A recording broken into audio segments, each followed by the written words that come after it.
A mí sí me gustaría preguntarte, ahora sí que a toro pasado. Falta en los congresos estatales, ya pasó en el Senado, es la reforma a través de la cual se extinguen 7 órganos autónomos. ¿Qué va a hacer la oposición, además de señalar en lo que no se está de acuerdo con respecto a la desaparición de estos órganos, principalmente del INAI? ¿Qué se va a hacer a partir de este momento para buscar que se garantice la transparencia y la rendición de cuentas, siendo que estará en una dependencia gubernamental, en la Secretaría de Buen Gobierno, la Secretaría de Anticorrupción y de Buen Gobierno? 3 cosas. La primera, estar vigilantes de lo que está sucediendo, estar probando que funcione. Tenemos que estar insistiendo en que nos den información, que se sepa dónde está esa función y que la gente tenga ese acceso. Esa es la primera. La segunda, que creo que es importante, es levantar la tarjeta cuando vemos que están las cosas mal.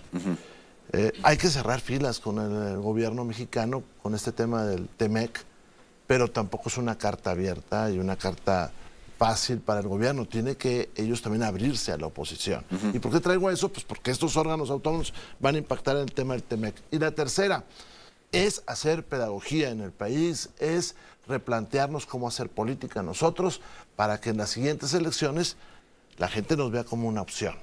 A mí no me gustaría que fracasara el gobierno, porque entonces fracasa México. Pero las cosas no están bien y no van a estar bien, y eso va a ser una realidad.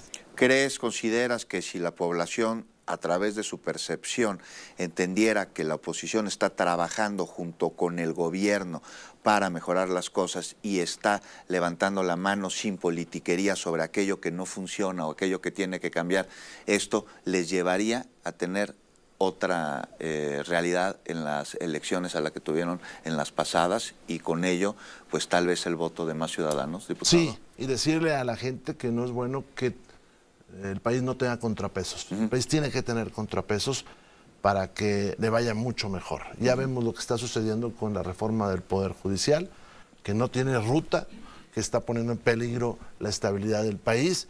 Entonces tenemos que ser esa opción, cercana a la gente, muy objetiva, muy concreta, decirles que hay otra alternativa, que no es la polarización, que no es la destrucción de las instituciones. Es que pensar en las personas y en nuestros hijos y en nuestros nietos. Cuando digo eso, es en las siguientes generaciones. ¿Qué diferencia ves, Rubén Moreira, diputado, entre ser contrapeso a ser torpedo de acciones y políticas gubernamentales? No es lo mismo y se puede confundir. Sí, no es lo mismo, tú tienes razón. El contrapeso tiene que tener argumentos, tiene que tener una lógica, tiene que tener siempre el amor al país. El que gusta torpedear es para que se acabe la nación. Por eso te digo que ahora que viene el TEMEC, no podemos caer en el malinchismo, en desearle mala suerte al gobierno, pero el gobierno y su partido también tienen que respetar a la oposición y saber que esto es medio dialéctico, es decir, alguien propone, el otro hace otra propuesta y que salga lo mejor para el país. Entonces, ¿está abierto el PRI a trabajar en conjunto con el gobierno para defender los intereses soberanos y nacionales con la administración Trump y sus amenazas? No, y frente a Canadá también, y frente a otras naciones. ¿Qué tal? ¿Cómo viste ayer al primer ministro de Canadá yendo a Florida en su camioneta? Y yo me pregunto, igual, y no coincides conmigo, pero me pregunto, oye, ¿y la dignidad se quedó en el avión o también la subiste a la camioneta? No, déjame te cuento que los canadienses están en elecciones también. Entonces hay que tener cuidado con ellos porque pues igual nos agarran de narrativa también, entonces hay que tener cuidado con ellos. Pero yo creo que nosotros tenemos que estar muy ciertos de que México es primero, que la patria es primero, que antes que partidos tenemos nación. Pero eso también lo tiene que pensar el gobierno. No podemos estar en un diálogo de sordos acá en la Cámara de Diputados o en el Senado, donde ni siquiera cuando uno marca un error evidente, pues se reflexiona. Ya ves todo lo que ha sucedido en fechas pasadas. Entonces tenemos que pensar en México, pero todos. Yo creo que el momento de estarse peleando las distintas fuerzas políticas por el cargo ya pasó, y si hay rivalidad en cuanto a ideología, tiene que haber comunión en cuanto a acciones a favor del país. Te pongo un ejemplo, en materia de seguridad, nosotros ya concedimos las reformas al artículo 21, vamos a conceder las reformas en el tema del fentanilo que viene esta semana.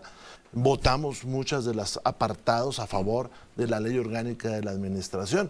Nosotros no estamos porque se caiga el país, estamos porque salgan mejor las cosas.